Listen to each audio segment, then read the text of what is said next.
ভয়ঙ্কর দিন আসতে চলেছে কাদের জন্য?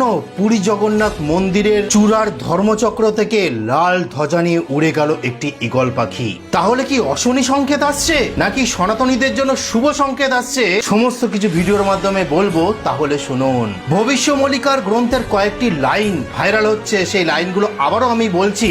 যবে পতাকা পতনে বাজে শঙ্খ, ঈগল নাই লুপ্ত ধ্বজা ভঙ্গ, দেবালয়ে অস্থির হয় বায়ু, বিশ্ব চলিবে ক্রান্তি কালু। অর্থাৎ এই লাইনগুলি থেকে পরিষ্কার বোঝা যাচ্ছে যে সময় চলছে সেটা অত্যন্ত বেদনাদায়ক, অত্যাচারিত, নির্যাতিত সময় চলছে সনাতনীদের ওপরে। কিন্তু বন্ধুরা, এইটা জানলে আপনারা অবাক হয়ে যাবেন যে এইটা তাদের জন্য অশুভ সংকেত যারা সনাতনীদের ওপর আক্রমণ করছে, অত্যাচার করছে, নির্যাতন করছে।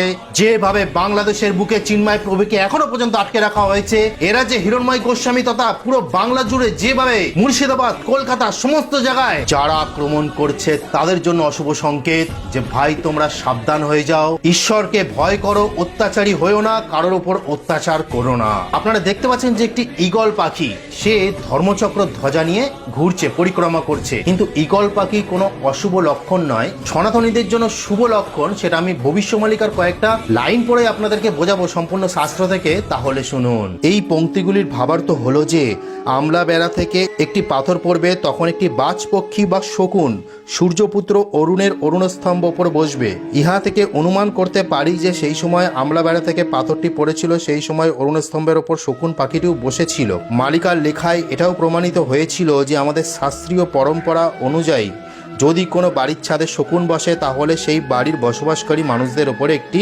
আসন্ন বিপদের সংকেত। একইভাবে শ্রী জগন্নাথ মন্দিরের অরুণস্তম্ভে বসে থাকা শকুন পাখির দৃশ্য বিশ্ব মানব সমাজের মহা বিপদের সংকেত বলে মনে করা হয়। অর্থাৎ যদি সেখানে শকুন বসতো তাহলে মহাবিশ্বে বিপদের সংকেত আসত। এই সংকেত কু জানিয়া হেতুমতি কি নেই, তোর মোট ভেটো হইব মধ্যস্থলের যাই।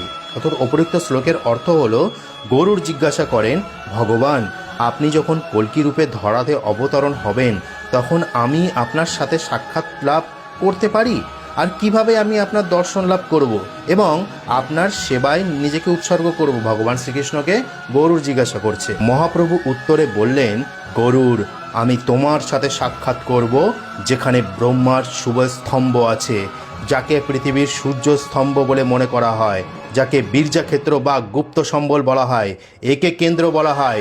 মহাপুরুষ অচ্যুতানন্দ হরি অর্জুন চৈতসায় কলিযুগের অবসান এবং ভগবান কল্কির জন্ম সম্পর্কে শ্রী মন্দিরে পাওয়া অন্যান্য সংকেতের কথা উল্লেখ করছেন। অর্থাৎ আপনারা শুনলেন ভবিষ্যমলিকা গ্রন্থের কথা। এখান থেকে পরিষ্কার হয়ে যাচ্ছে ভগবান শ্রীকৃষ্ণের মুখনিসৃত